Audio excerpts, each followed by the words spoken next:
Hello, everyone, and welcome to today's webinar, Creating Cultural Hubs. My name is Aubrey Reeves, and I am the Executive Director of Culture Days. I'm pleased to act as host and moderator on today's webinar. With this webinar, we are resuming our popular monthly webinar series that ran in the summer of 2017. We'll be announcing the February webinar very soon. You can stay abreast of all Culture Days news by subscribing to our newsletter or following us on Facebook or Twitter. So that is the sign up there if you want to sign up for the newsletter if you don't already follow us. I'd just like to take a moment to thank the Department of Canadian Heritage, whose funding made this webinar series and other free professional development resources from Culture Days possible. And to remind everybody to mark your calendars for the 9th edition of Culture Days taking place on September 28th to 30th, 2018. And so before introducing our guest speakers, I'm just going to go through a little bit of general housekeeping. As you can see on the slide in front of you, the GoToWebinar platform has a control panel that's shown on the right there of the screen. You can close and open it, and you can access the audio either through voice over IP or via telephone. If you select telephone, you then have to put in an access code on your keypad. Everybody on the webinar today is on mute. We are at full capacity, so it's a lot of people. Only our presenters will have audio. So if you have questions for the presenters, you can type them into your question box. If during the run of the presentation you have any issues with the platform, you can also type those kind of technical questions into the question box, and my colleague Megan will be responding to those queries. So moving on. Today's presentation focused on two examples of cultural hubs that have participated in Culture Days in the past. One is quite a small rural community, and the other is a major urban center. So they're either ends of the spectrum. Cultural hubs can take many forms, of course. Some are permanent buildings in a community with a variety of arts and cultural organizations who are tenants or who rent the space for presentations. But they can also be non-art spaces that are temporarily activated by arts and cultural groups. Today, both examples are really looking at more permanent hubs in their communities that have participated in Culture Days. I'm going to now introduce the speakers, and then we're going to go through some polls. So, first up is Lori Crawford. And Lori Crawford is a former civil servant whose work is in social innovation is expressed through a dedicated concern for inclusive communities and relational governance. Lori is the force behind Art House Carcross in Carcross, Yukon, which is a manifestation of her intention to create places, practice, and sites of celebration for art makers and art lovers. Accomplishments at Art House Carcross include a hybrid presentation retail gallery with over 42,000 visitors in the past 2 summers of operation, storytelling, art demonstrations, community programs, and 2 years of Culture Days celebrations, and major public art installations. Lori is also a founding member of Southern Lake Artist Collective and a practicing interdisciplinary artist. Then second, we have Carrie Lynn Thompson, who works at CSpace projects in Calgary, Alberta. Carrie Lynn is an administrative professional with a passion for arts and heritage spaces and a graduate of the Alberta College of Art and Design with a BFA in drawing. From an artistic practice in animation, she discovered a passion for film, media, and film festivals. She's had past tenures in the nonprofit media arts, including at the Quick Draw Animation Society, Giraffe Animation Festival, Calgary Underground, and Calgary International Film Festivals, and at the Banff Center for the Arts. Carrie Lynn works now at CSpace King Edwards, which is an incubator for arts located in South Calgary, and features nonprofit office and studio spaces, galleries, and event venues. Her role covers everything from planning events to tenant venue and co-working space management. So very, very interesting speakers today. Now that you know who will be presenting, we want to know a little bit about who you are. So we're going to launch a poll here.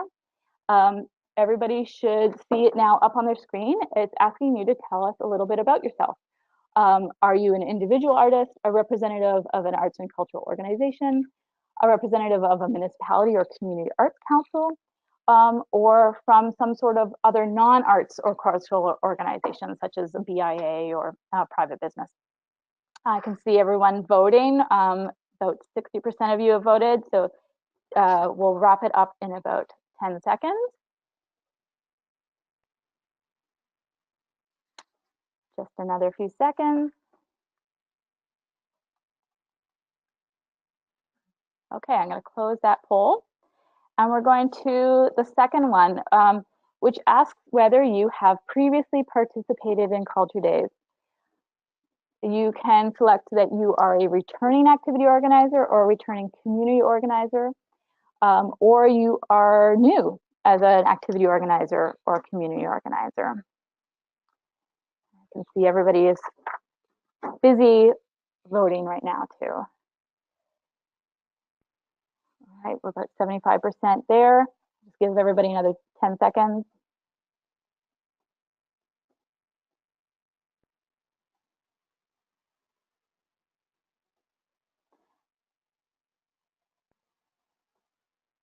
Okay, and I'm going to close that poll. Now, I'm just going to talk about what we mean a little bit by activity organizers and community organizers. As probably a lot of you are familiar, we run Culture Days surveys following the Culture Days weekend that is targeted to activity organizers, attendees, and this year we also ran a community organizer survey for the first time in 5 years. So I just wanted to quickly go over some of the stats that we got from that survey, so you get a sense of what we mean by the terms and who everybody really is. So an activity organizer we define as someone who's planning one or just a couple activities during the Culture Days weekend. 2/3 of activity organizers are hailing from a cultural organization of some kind. 22% define themselves as individual artists. From within the individual artists, we also found out the breakdown that, in fact, almost 1/3 define themselves as professional artists. 44% consider themselves semi-professional, so they derive some of their income from arts, and then 13% are amateur. And the reasons for participating vary considerably, but the top reasons do have a lot to do with what we're talking about today. One of the top reasons at 34% is the opportunity to collaborate with other artists and organizations. That's a big motivator for Culture Days.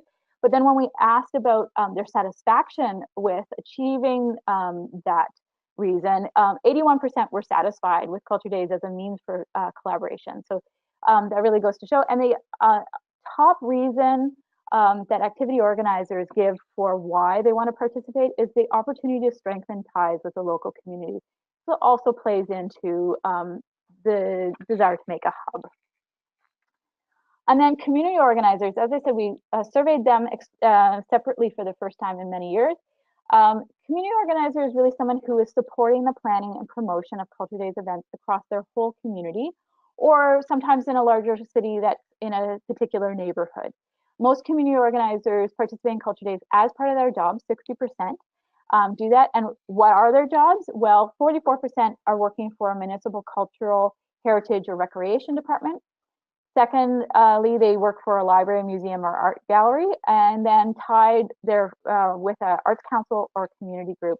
And then to a lesser extent, they work for a BIA or a regional tourism department. So I'm going to show now how the people on today's webinars stack up to those stats. So first we'll share the results of the first poll. Everybody should see that we actually have 40% here say that they are representative of an arts and cultural organization. So that actually matches pretty closely with our stats on individual activity organizers, and 28% are representatives of a municipality. And then from the second poll, we have a very high number are returning community organizers, so 41%. That's the bulk of people here on the webinar, which, considering the topic, I think is not that surprising. But we also have 24% are returning activity organizers. Okay, so in brief, before getting to our speakers, why create a Culture Days hub? So the main reasons would be to increase potential audience size. We know audiences love to make a one-stop, park the car in one place and then get to experience lots of things. A lot of communities are doing it because they want to create a tourism destination that they can promote. It's a chance to attract more media attention to one site, so the media can look and sample a whole bunch of things that they can talk about instead of having to run around through the whole community. Same thing with attracting VIPs like with your members of parliament or provincial elected officials or mayors. And then also providing a variety of activities for various ranges, skills, and interests. Continuing on, for increasing visibility of the Culture Days events, if you pool together in one hub location, the participating organizations or individual artists can pool their resources from increasing the impact of their promotions and marketing.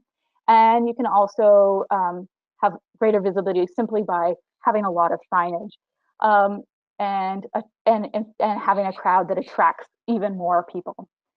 There's opportunities for collaboration with other artists and cultural organizations, which can lead to long-term partnerships. So this is a chance to test out sometimes the potential for a more permanent cultural hub in your community. Okay, so very briefly, a few of the stats that we have from this year's surveys that might pertain a bit to our discussion today. Community organizers work with many activity organizers in the community. In fact, quite a lot of them report working with more than 6 individuals, and 24% of those from 6 to 20. So there's quite a lot of collaboration happening. And then community organizers have a pretty high estimate of attendance for all the activities that they're promoting. 30% said that they had more than 2,000 people attend their activities. The support that community organizers provide to that network is really fundamental to the success of Culture Days in the community, but it's also can help to create hubs. So 79% of community organizers said that they actively created a hub in their community, and they found or provided a venue for activity organizers. But there's indirect things that can be done also to support the creation of hubs. You can encourage and facilitate collaboration between activity organizers, and you can create networking opportunities. So those are less intensive, more indirect ways that community organizers can support.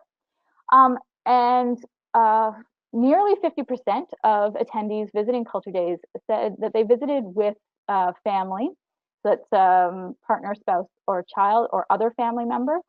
And a hub is attractive, of course, to families because it provides multiple activities that cater to different interests, ages, and skill levels of those attending in a group or family. So that's a big reason for creating a hub. And then on the tourism side, 10%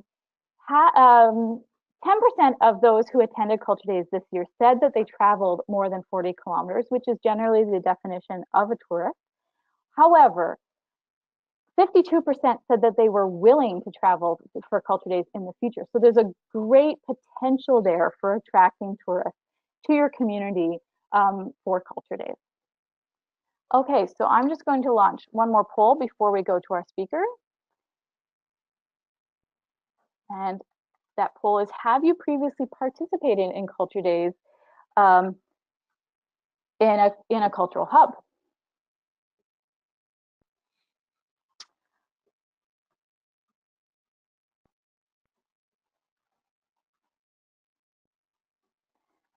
Okay, so just about finished. A very clear breakdown.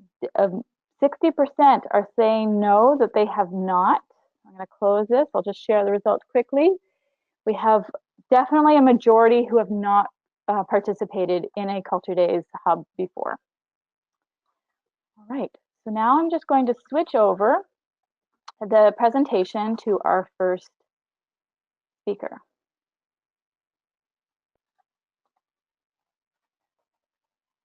And unmute her.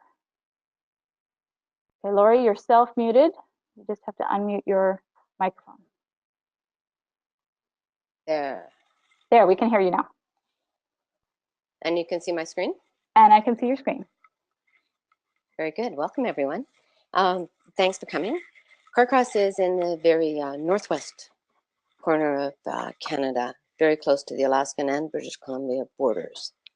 We have a strategic advantage in that we are in a absolutely stellar geographical setting. We're on the home of the Tagish and Tlingit people, who are a self-governing First Nation since 2005, but have been here since the ice caps covered the north. I'd like to recognize today an appreciation for the people on the land where I live, that they just lost an elder yesterday who is the matriarch of the Ducklawady clan. So it's a sad day. I'll carry on. The place is been a place where people have gone through forever, as well as the gathering place. It's the site of railroad, old stern wheelers. The 40,000 American troops came through to build the Alaska Highway. It's always welcomed people, and now has over 200,000 visitors going through in the summer, or back and forth from Skagway in the summer as part of the tour line. We're a small community, 500 people, 56% First Nation, and we're quite small, but we have beautiful things around us. We have a beach. We've built world-class mountain bike trails on the mountains outside of the town. And from an arts perspective, we were very lucky to have an empty building with lots of parking in the center of town, adjacent to a visitor reception center and a vibrant coffee shop, which makes it pretty perfect. So a bunch of artists, which is the Southern Lakes Artists Collective that work in different medium, got together with the arts organizations, the Yukon Arts Center, which is an urban-based premier presentation center in the Yukon Departments of Tourism and Culture, and we sussed out the possibility of finding space for our winged being, Icarus, who arrives on the scene in a trailer to be hung from the rafters as part of creating a cultural hub in the heart of Carcross. This is Mary Bradshaw of the Yukon Arts Center, without whom any of this would not have been possible. We worked with the local postgraduate or post-secondary students of the Carcross Tagish First Nation in art sharing circles. We welcomed visitors from around the world. We had royalty visit who waved on the way out the door of Art House in September of 2016. We had Culture Days events where the community could come together and listen to stories of what it was like when it took a day to drive to Whitehorse. Right now you can do it in 45 minutes. Elders gave us stories of how Raven made the world and how birds talk to humans. We learned the place names of local geography from a great teacher, Colleen James. We did mentorship programs and matching the students to the professional artists. We had art maker gatherings. Two of the young students in the back of the photo are recipients of the Indigenous Art Scholarships from the Vancouver Airport. And they worked, and we helped share our expertise with them as they embarked on their journey into the art world. Like I said, we love to eat, we love to make crafts. This is photograph in the center is Doris McLean, the elder who recently passed, and she told us stories too in 2016. Art talks, demonstrations, and this is the building once we got some signage in it. It looks great. Now I'm going to get into a little bit of the bureaucratic, the who, what, where, and how of what it took in order to make this all happen. We've got 4 partners and 4 government departments in the Yukon that were collectively involved in order to make this happen. As I mentioned, the Yukon Arts Center, the Artists Collective, the First Nation, and the Carcross Tagish Management Corporation, which manages this commons, which is this little hub of shops. And the government departments were community services that built the building, highways and public works that leased the building, Tourism and Culture that had a definite interest in the activities, and Department of Economic Development, who has the best and most open funding programs for initiatives that have many objectives and partners. So we framed our objectives in order to increase economic activity for the Yukon visual artists, of which we have an amazing amount of in the territory. The transfer of skills by running courses and community programs, increasing the vibrancy and vitality by attracting so many people to a busy area in the downtown core. And my favorite objective is this building of inclusive community partnerships. Some of the things that happened that we didn't expect, which were awesome, is that we found that local artists staffing the venue and being able to tell stories about place in the context of the geo and cultural area that's so rich, that how much people actually appreciated hearing about the artists that live 2 lakes up the highway, or that this was the view from their cabin on Tagish Lake, or it made for very good storytelling and authentic experience. Repeat visitors from families who came out all the time. We ran 2 exhibitions a summer so that the art wasn't static.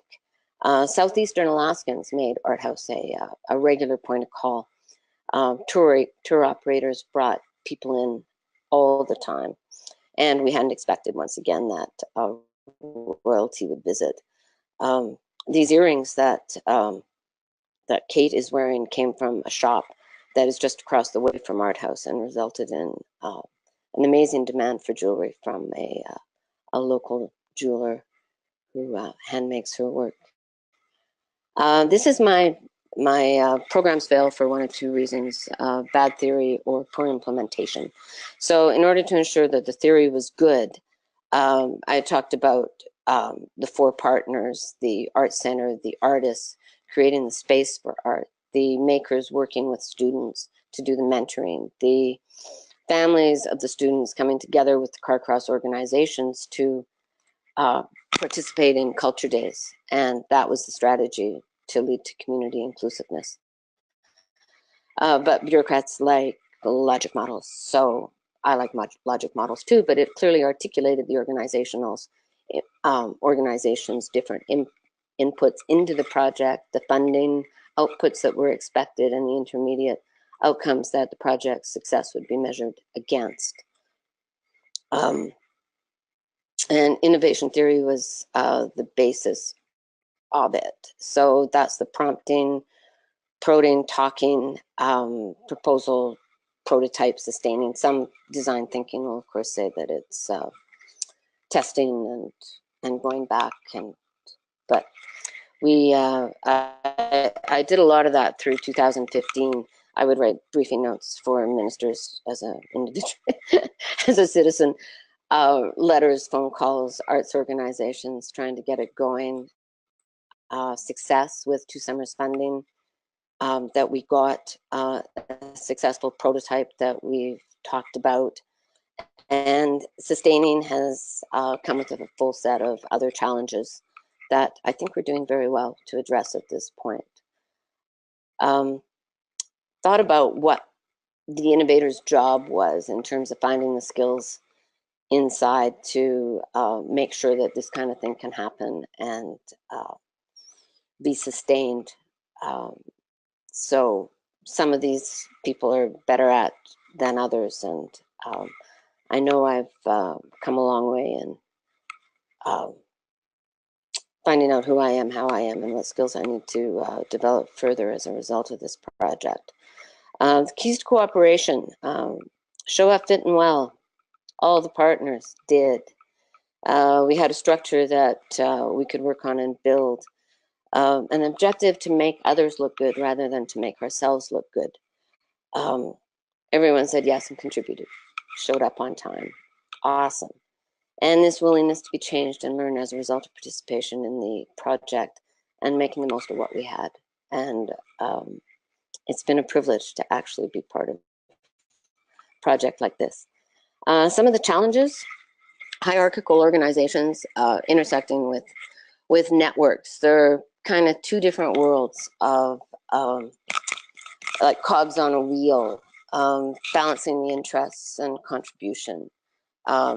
Governments having one objective, one proponent, one program, one department is how they like to operate. And so when a bunch of groups come with a bunch of objectives, it becomes very challenging for government funders. And also was struck by the differentiation between commercial activities and arts programming, that they had a very hard time with us being a presentation focused gallery in terms of having space and good curation and juried art, and then still having the artists able to connect with the visitors in order to purchase their art. We didn't have any sales on site because it was part of the lease agreement with government that we couldn't do that. Some of the other challenges were we had a government change, and the organizations have different capacity shifts at different times, re-earning new people to the benefits of the project. But all of that said, I started thinking about the advantages. You know, different groups were able to apply for funding for different aspects of the same project, and we had this ability to ebb and flow with the capacity of the different organizations who could step up at the right time when another one maybe had something to do. I think the diversity of perspectives and objectives made for a stronger project.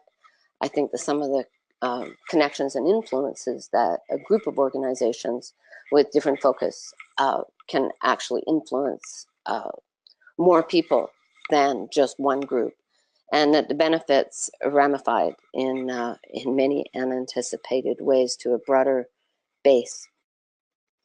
I think we've been through the attendance stats, other things, new galleries, new medium, new exhibitions, new skills from courses and programming, a good community team, and experts. So that it's a small art market to have 30,000 people available to purchase art in the territory, so that half of our sales went to outside the territory and international locations, including 2 pieces to Switzerland. And that winged bean Icarus that was there in the beginning had descendants in a spectacular show. And 6 of these pieces have actually returned to Carcross.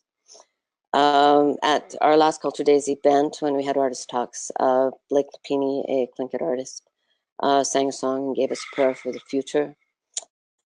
And we're winging onward into 2018. So that's my presentation.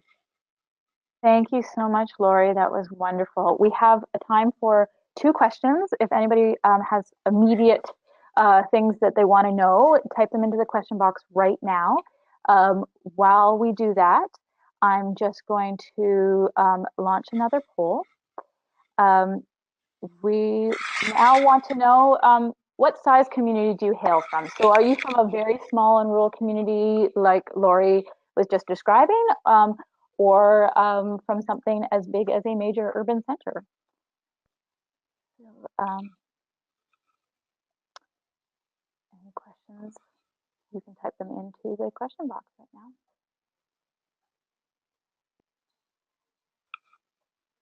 Okay, so I think this is the first ever time that we've had royalty mentioned in a Culture Days presentation. And we have a question now. How many people attended the Culture Days activities themselves, Lori? Okay, Culture Days activities themselves was about 300 people. We did fireworks on the night before to blast away the blues. Carcross is also the site of one of the most horrific residential schools in the Yukon. And so we used fireworks as a traditional way of scaring away bad spirits. The breakfast, I think we were running about 300 people. We had better attendance in 2016 than 2017. It conflicts with hunting season. There was a huge amount of events in Whitehorse this year, and it wasn't as big as the year before. The artist talks are always really well attended. But yeah, 300 people for a community of 500 people, I think it's pretty good. That's extremely impressive. Yes.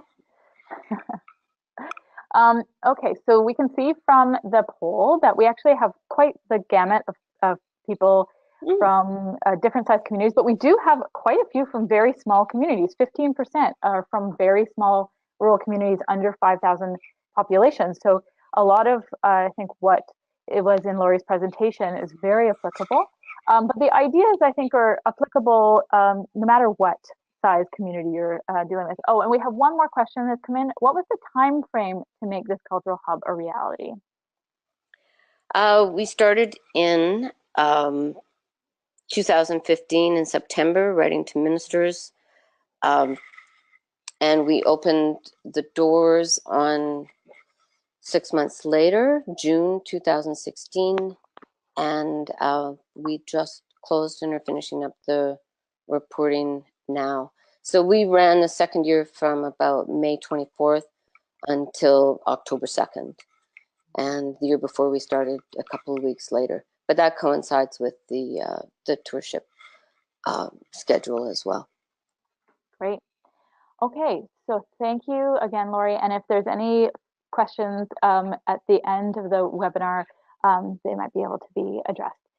So now we're going to be moving over to Carolyn's presentation. And she's hailing from Calgary, which of course is a major urban center. And 20% of the people on today's webinar are also hailing from that size city, though I think there'll be lots of things to apply in all sizes. I'm just going to switch over the presenter again. And unmute Carolyn. Okay, Carolyn, you're muted yourself. You have to unmute yourself. Okay, can you hear me now? I can, but I don't see your presentation yet. You need to hit the share screen. All right, just give me 2 seconds here. Are you showing my screen now? Yes, we are. Perfect, wonderful. Thanks so much everyone for attending today. I'm going to be speaking about our Alberta Culture Days celebration that we did in September of 2017. I work for a Calgary-based nonprofit called CSpace Projects. So what you're seeing on screen is actually a rendering of our flagship project, CSpace King Edward. So this project is hopefully the first of many in Calgary. It is a historic 1912 building, a former school, which we've taken and we've renovated into art studios, art galleries. We have a space for nonprofit organizations as well as event space. So on the left-hand side, the new build portion that you see on the first floor, we actually have a 125-seat theater space. On the third floor, we have a co-working space. And on the fourth floor, we have event and meeting room spaces. In the front of the building on our south lawn, we actually have an art park. And part of the reason that I'm showing you guys this rendering is because our project actually was nearing completion at the time that we decided to participate in Alberta Culture Days. So when we actually said and agreed that we would be a feature site, we didn't even have grass on the lawn. So that was a giant challenge for us, was completing the building in time for the event. But we chose to use the Alberta Culture Days event as an unveiling for our project for the community. Prior to that time, we'd been very quietly open. The historic portion of the building opened in January 2017, so we've been open about a year now. And really, people from the community thought we were under construction. We had construction fencing up, etc., until about a week before the event happened. So as an Alberta Culture Day feature site, we were open for 3 full days during Alberta Culture Days. And during that time, we had about 5,000 people through the space. We're also located, right in a residential neighborhood. So, you know, we're not something that you necessarily would drive by. You kind of have to make us a destination. And our residential neighborhood is actually right outside of downtown, but you know, some people still don't know we're here. So moving on, I'm going to flip to, this is a screen of, this is what our building actually looks like today. So this is the front historic facade. We've got participatory chalkboard walls in the space, beautiful gallery spaces in the hallways. And we actually, these are just a few shots of our venues and what we've done with the place. So event places on the 4th floor, we've got a studio theater space, and we've got hallway galleries outfitted. So the one thing that I will say about CSpace is that if anyone is familiar with Artscape, we're certainly modeled after them. We are actually not a programming organization. So, you know, Alberta Culture Days was a bit unique for us in that we typically don't provide programming. We work with partners to provide programming. So what you're going to see in the next few slides is basically me talking about the community that we involved and how we pulled this off. And so one of the key pieces in this is that we have 30 arts and culture tenants. And so that's tenants that do anything from drawing, painting, sewing, French language, theater. I'm gonna flip to the next scene. We've got printmaking, we've got jewelry, we've got organizations that run gallery spaces. And so really our tenants were our best asset in how to provide programming for Culture Days. It wasn't super hard to get them on board. They were all very excited to show themselves to the community and to be a part of this project. And so the role that CSpace really took on was organizing with all of our project partners, as well as putting out advertising. So we asked all of our tenants to put up events that were based on Culture Days values, so family friendly, accessible, free, and we asked them to do what they do best. So, you know, for a printmaker, that was doing printmaking lessons to small groups. For the Alberta Craft Gallery that you see in the lower right corner, it was bringing in different artists with different backgrounds and having them do live displays of their work. So everyone contributed something, something different to the project. So I'm going to move on to my next slide is our next partner, which was a really big one for us. And this is the city of Calgary. So once we were selected as a feature celebration site, the city of Calgary actually came on and said that they would like to hold their Culture Days kickoff party with us. And so their Culture Days kickoff party happens typically on a Friday. Typically it happens right in the downtown city center. But because they were excited about the opening of us as a new venue, they were looking to partner. And so the city of Calgary was absolutely incredible. We could not have pulled this off without them. They did all of the exterior programming on the Friday of the event. And so that meant that they brought in their lovely resources, which includes tents and sound systems and marketing and everything like that. So that they were a really incredible partner. They had everything from cultural-based events like taiko drumming and dancing, to music-based, to hands-on arts participation events. And so this is a good point to talk about weather and outdoor activities. We got really, really lucky. On the Friday for the outdoor portion of our event, it was a beautiful day, as you can see from the photos. We've got bike racks in there that were provided by the city of Calgary. We've got you know, people out in the park. We have food trucks on site. So Calgary has a number of mobile food trucks that you can ask them to come to your event, and it's totally free. It's just they base whether or not they're going to come on sales. So we did have food trucks throughout the entire event, but they were probably most successful on Friday because it was nice out. And then we had other outdoor activities, including on the top right, we have a mobile glass blowing truck that came out. And on the bottom left, that's a photo of me from a camera obscura, which is actually inside an old bowler trailer. So lots of stuff going on outside on that day. However, the next 2 days were not so nice. Mind you, all of our activities were inside. And so we certainly had indoor partners as well. We had a music programming partner called Welcome to the West. And so they're an arts group that brought in 15 local bands and DJs. They did stage design, and we housed them in our studio theater, which was open for the first time to the public. So the public could come in, walk in, see, listen to the music, eat their food truck food, have a drink if they would like, and then we kind of became a bit of a rocking party at night. My second indoor partner is Offlimits Parts. And so throughout the building, we have 4 hallway galleries. They are very big spaces. And this group came in and did an installation show with about 15 artists. And what they were trying to do is reimagine the Western genre. So this gallery show was throughout the hallways, so you couldn't miss the art even if you walked into a hallway and didn't walk into one of our tenant suites. It was out there. Another indoor partner that I had, we've got public art in the building.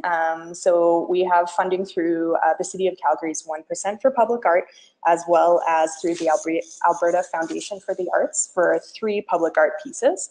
At the time of Alberta Culture Days, only one was installed, and that's the piece that you're seeing here, which is called Imaginarium. So it's a 4-story mural throughout one of our stairwell spaces, and it probably was the most Instagram thing that we had in the entire building during Alberta Culture Days. Very bright, very colorful.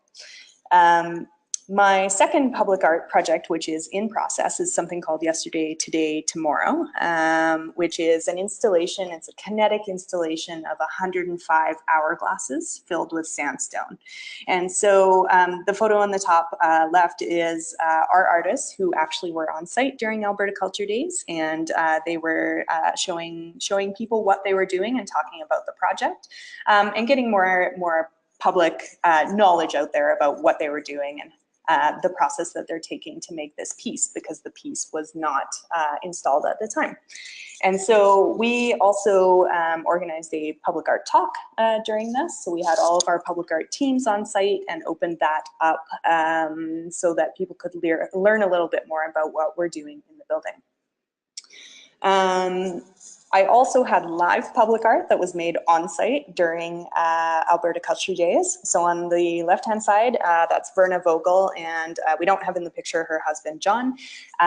They were creating an indoor mural for us in our soon-to-be co-working space, and people could come and watch them create and talk to them about the process.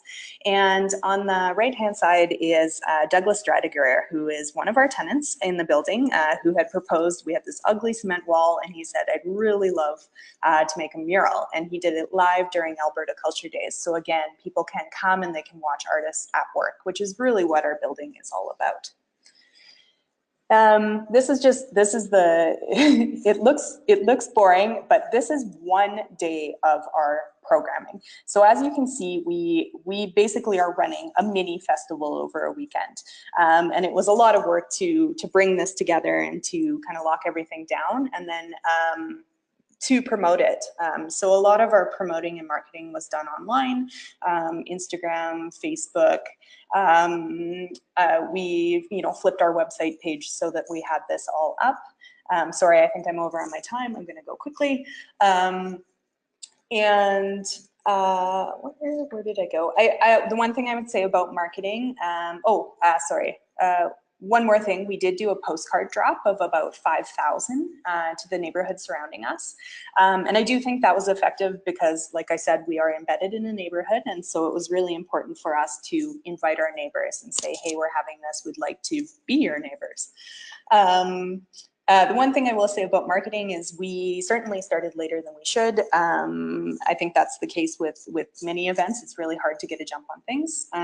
But if, doing it again, we would certainly start earlier. And a lot of that was, we didn't hear that we were a feature site until a couple months before.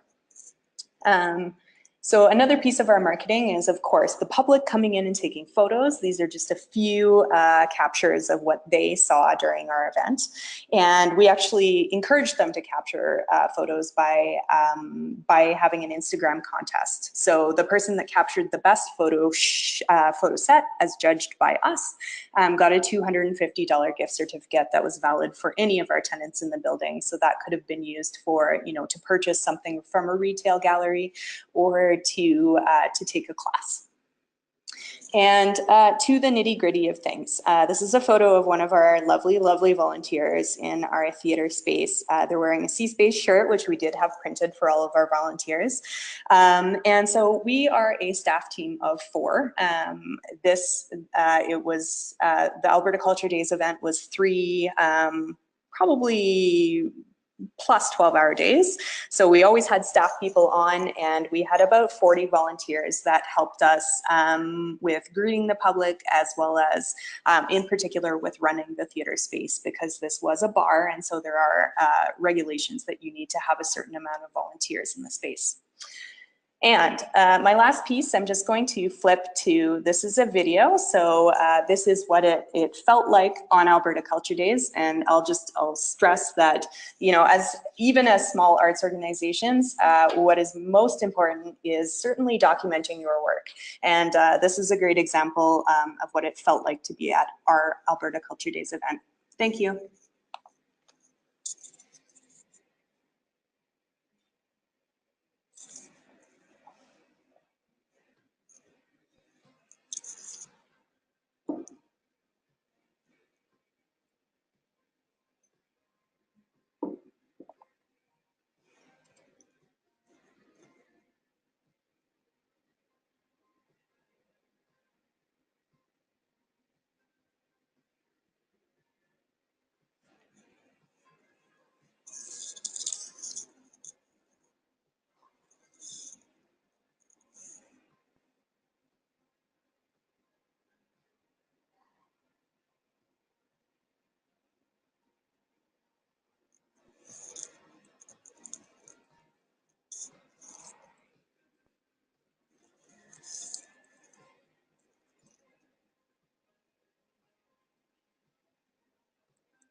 Thank you.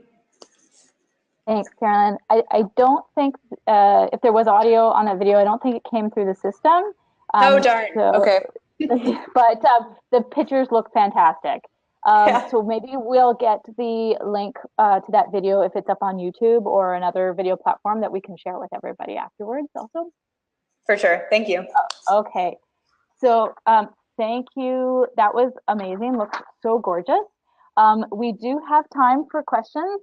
We have 10 minutes left on the webinar. So first off, does anybody have any immediate questions for Carrie Lynn?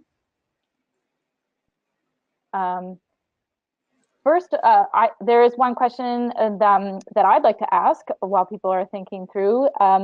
I noticed that CSpace did a fantastic job of social media promotions in advance of the Culture Day weekend, and you talked about the Instagram contest and how visitors really helped to promote the space when they attended. But what about beforehand? What did you do for that? So beforehand, a lot of our marketing was based on the information that our tenants were giving us. We asked them all to provide us with a write-up of their event and to provide us with imagery of their event. And then what our marketing I want to call her a team, but it was a lady. What our single marketing person did is she put everything in sort of a standard CSpace format. And that's always a good thing to do is, you know, taking, because everyone's images are going to be disparate in some way. So taking them and putting sort of the lens of, you know, Alberta Culture Days at CSpace on top of them. And so that, again, I think that push out of things happened a little bit too late. You know, you always want to get a jump on that, but that was most of what we did was pushing out the individual events that were coming through Tenants. Mm-hmm. And I noticed even your mayor tweeted about it, so he's a very active social media user, so that was quite a boon. Yes. Yeah. Okay, we have a number of questions coming in here. Here's a quick and easy one. Did any tenants not participate in Culture Days? Yes. So I actually had a theater group who were in rehearsals that entire weekend, and so you know, unfortunately, they left their door closed. I would say I think if I remember correctly, they were the only one that did not participate, and it was really just that they, you know, they're a very small group and they had to be doing something else. So in general, most of our, so I guess that probably means what, 29 of our tenants did participate, and we let them choose their own hours. We did tell them what our hours were, which were, you know, basically 10 a.m. till 12 p.m. at night. They were very long hours, but it was up to tenants to choose the hours that they participated in and when they placed their events. We have just a comment responding to that. Someone says they should have had open doors for some of their rehearsals. I know, yeah, they were rehearsing off-site. Otherwise, I'm sure they would have. They're a musical theater group too, so they would have been lovely. But yeah, okay, yeah, we have lots of questions here. One person says, besides the Alberta Culture Days celebration site small grant that you got, did you access any cash from other sources? Or was that enough? Did you have in-kind support? We did have in-kind support. The city of Calgary was the biggest supporter in that way. You know, we had a very nominal grant from Alberta Culture Days that did not pay for a lot of the things that we did. And I would say that the city of Calgary probably put in 3 times that amount, actually more than 3 times that amount. We had sponsorship through Village Brewery, and then we just had people that even if they weren't our tenants, they wanted to be on site and be a part of it. So Offlimits Parts, they had thrown a show in our gallery, and we had sponsored them. Actually, we gave them a free show to get them into the space to do what they did. We had the glass blowing truck and the camera obscura. They were just asks out to those people if they would like to participate in the event. So there were certainly things in kind that, you know, weren't necessarily monetary either. And I think that's about it. We did put some of our own funds towards this because it was basically our public grand opening. Okay, we have a couple more questions, and while they are being responded to, I'm just going to launch our final poll about whether you have any cultural hubs in your own community. So while that's going, people want to know how late is too late for marketing in your perspective? And I think that a question really could be addressed to both Carolyn and Lori. Man, I mean, in terms of us, like, I think we started to get in, our deadline for tenant events would have been near the end of August. You know, so we were essentially a month in advance. So in my mind, certainly a bit too late, but we still had a great attendance. You know, our comment from our tenants and from our partners is that, you know, we need to commit to the event earlier and do it earlier. And of course, we were waiting on Alberta Culture Days feature site representation before we committed. But yeah, we started about a month in advance, and it should have probably been 2 or 3. Lori, yourself. Oh, there you are. Lori, do you want to respond to that too? Yeah, marketing is really challenging in a small community, so I really like the idea of the postcard drops. I always worry about having too many people from outside coming in for the breakfast and the community things to sort of disrupt the intimacy that I was, you know, hoping to have within the community. So it's a fine balancing act, and I'll have to actually think more about it for this year because yeah, we haven't done a very exceptional job, but we also have a lot of restrictions. We do Facebook and postering, and those are pretty well our two means of connecting with the community. But we also need to do a lot more conversations, and I think drawing people in from outside, because it's good now that we've done 2 years of local. So also, I think for both of you, one person wants to know whether you had committees for organizing the activities and how many people were on those committees, if you did have them.